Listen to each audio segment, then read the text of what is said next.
Because you are a man, sababu uko mwanadamu, there is still a law that will try to pull you down. kungali sheria ambayo inaweza ikakushusha. It has pulled many before you, Imeangusha wengi wako, and it can pull you too. nawe inaweza kuangusha. So what to do Nini ya kufanya? is to develop a strategy Ni kutengeneza to njia always flee. ya kukimbia. Why? Sababu gani? It's not that you don't have the power over sin. Si kusema hauna nguvu juu ya You dhambi. have it.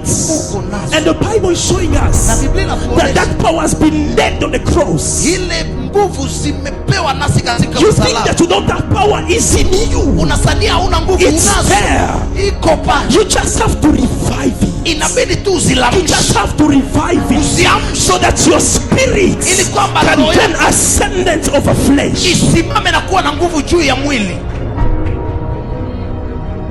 That your spirit Ili kwamba mwili, moyo wako can gain ascendance over flesh. I've seen a lot of believers. I've seen a lot of men. Tumeona watu wengi. I grew up in church. Nimekomalia I kanisa. grew up around servants of God. Nimekomalia miongoni mwa watumishi wa Mungu. What I've seen with my eyes, Yale ambao nimeona na macho yangu. what anointed men do sometimes. Yale ambao watu wamepakwa mafuta Even me, wanafanya. I'm scared. Na mimi peke naogopa. Even me, I'm scared. Na mimi peke naogopa. And at the point, I thought they were not loving God. Na wakati mwingine kwanza ni hawampendi Mungu. Yet there was a power of sin. Kumbe ilikuwa ni nguvu ya dhambi ilikuwa na walo.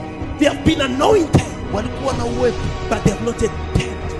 lakini hawakuweza kushinda mwili. That is where many people fall. Hapo ndipo wanaangukia.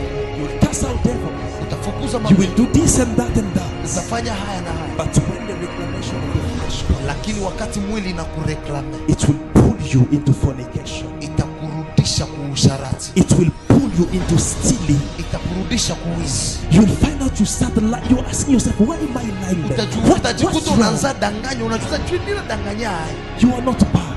Hauko mbaya. There is a power of the flesh that is Pana working. nguvu juu ya mwili But ambayo- Jesus, lakini through Kristo his death katika and kufa kwake resurrection, na kufufuka he has kwake, given you power amekupatia over sin. nguvu. And it's inside of you. Na- Rise it. Rise the power. simamisha maana iko ndani mwako. And as you pray, Na unapoomba don't just chase the devil. usifukuze tu pepo. Tame the power of flesh. Pia kumbuka kuua nguvu juu ya mwili. Pastor Benny, the one day was saying Siku moja Pastor Benny na that every time Catherine Kuhlman, wakati wote Catherine Kuhlman she was saying, she could say 1,000 times per day, angelikuwa amesema mara 100 kwa siku, God, kill